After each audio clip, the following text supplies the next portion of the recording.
Dauber Nation loves Reykjavik. This is a little film I made of my trip to the capital of Iceland. I hopped on a flight with Iceland Air and was soon flying across the Atlantic Ocean. Oh look, there's Bjork, getting ready for a quick night's sleep. And then I was in Iceland. Here I am just about to land at the airport, and it was a little bit rainy on the bus ride into the city center, but the views were beautiful. You can see that right along the highway heading into Reykjavik, there's just stunning little inlets. And the hotel I stayed at was called Kex. It's a new one, and it's really designer-friendly with a great bar and restaurant that tourists and locals alike like to enjoy. I simply loved that they used vintage bingo boards to note the room numbers throughout the entire hotel. And Reykjavik is a huge fan of graffiti, as am I. There was a whole square full of it. I particularly love this one, which is a dragon dressed as a little boy, and then a boy dressed as a little dragon. Also, a huge fan of the Smackdown robot situation. And here's Sarah just walking by. And there's definitely stuffed puffins for sale. Breakfast, for number one, was at the Laundromat Cafe, which has a laundromat downstairs, as well as lots of books to read.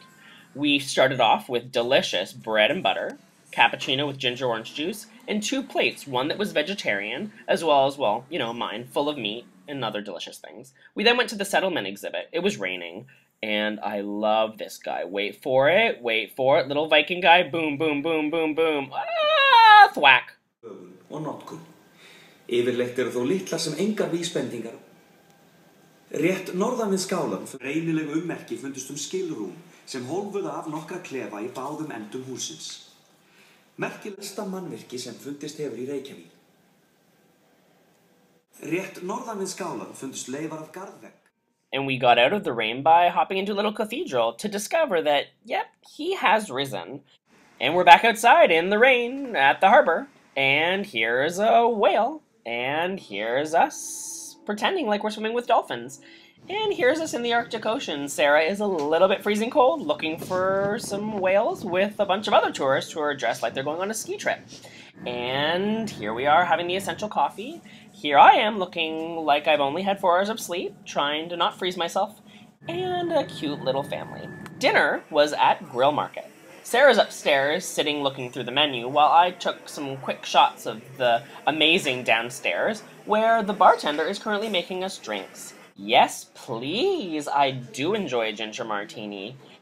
A blueberry and raspberry mojito as well, sounds good to me. And here we are on the main floor, beautiful globe chandeliers with lots of chef-side seats where they really do take their grilling seriously. And the bread with butter and volcanic ash, just look at it. Chicken wings, corn with butter, rotating tempura spring vegetables, a delicious bottle of New Zealand Sauvignon Blanc with my excellent dinner companion, Sarah Smile, and some steak with 3 different little fixins, and a beautiful salmon steak. Dessert, we had to have everything, obviously, so 1, 2, 3, oh, look at that, it's covered in gold leaf, you know I like that, as well as a little pot of something delicious with crumble on top, and I then ordered another dessert, and she's rotating it, delicious. On the walk home, we walked by the amazingly stunning Harpa Center, which is the concert hall, opera, ballet, all that jazz. The next morning, we went to the Philological Museum. Talk about penis. They have so many penises pickled, put in jars, sticking out at you on the wall. It's really quite awkward, but, I mean, it's kind of interesting. Oh my god! You don't see that every day at a museum. And here's Leif Erikson, that famous Viking, with the city's most iconic building, the famous little church, made of cement. Oh, look, it was just such a beautiful blue sky day compared to the rain we had the first day we were there. And next was the National Museum, full of amazing Viking and 20th century amazing collections of Icelandic fashion designs. 1, 2, 3. I kept on walking through her thinking what I would like to wear. And here's Bjork. I found her. She was somewhere in the museum. This is her first self-titled album. Look how cute she is. And lunch at Icelandic bar with the vegetarian option, barley, coconut milk, and fennel. Smoked raw lamb with beets, hazelnut crunch, and grapes, and an apple sauce, as well as 2 little jars, one on the left with lobster, and the one on the right, cheese with grapes. A delicious Hefeweizen Icelandic microbrew. Cheers to that. Sarah, you're so adorable. We really did enjoy that. And final, the famous Brennivin, which they call Black Death.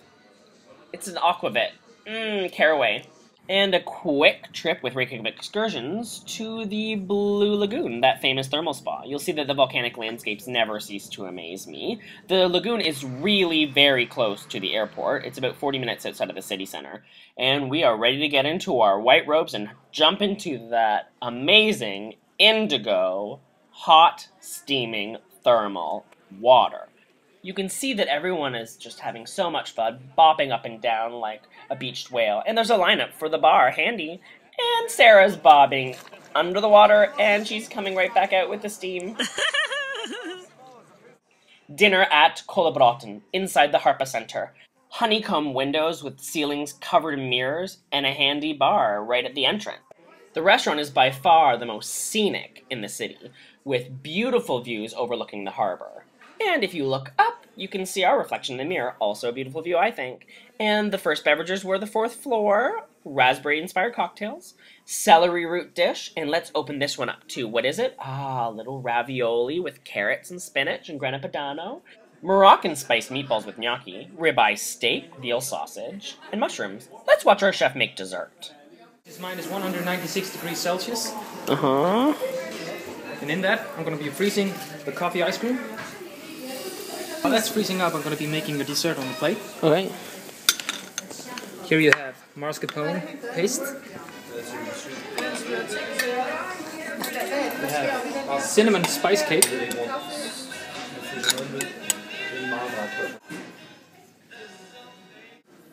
Cacao crumble. Wow. We have the coffee ice cream. Amazing how the chef has made a dessert that looks like the landscape of Iceland. Glaciers, volcanoes, steam, and we had to have one more dessert because it had licorice marshmallows in it, of course. And two final cocktails to finish off an evening of excessiveness. Just as we were leaving the restaurant, I truly realized how much I love the inside of the Harpa Center. From the other side of the restaurant, as we are about to leave, there are beautiful silhouettes of rivers in the inside, as well as, look at those red fireflies dancing across the front of the building. And our last dinner was at Fish Market, which is in a beautiful heritage building underneath a bridge. The entrance has a stunning bar that just glows, as well as, look that, a moose. And as you're walking to the dining room, there are beautiful vintage candles that lead you right to your table. Sarah's checking out the menu, which focuses on global cuisine. We started off with 3 little butters and jams with a bucket of bread, and little jars full of amuse-bouche. First was Japan. Delicious sushi with dollops here and there of delicious things, as well as Papua New Guinea, a salad with gelato in it. My favorite dish, the succulent duck with mushrooms, onions, and bacon. And then the US barbecue, which featured a horse fillet, ribeye steak, dollops here and there of everything you can see, dehydrated corn, popcorn, a bag of piping hot French fries, and gravy. Sarah enjoyed her final vegetarian dish, inspired by Tibet, full of lovely spring vegetables and poached egg. And our final sweet treat. Reykjavik, you were so good to us. Please do visit Iceland. The capital has so much to discover.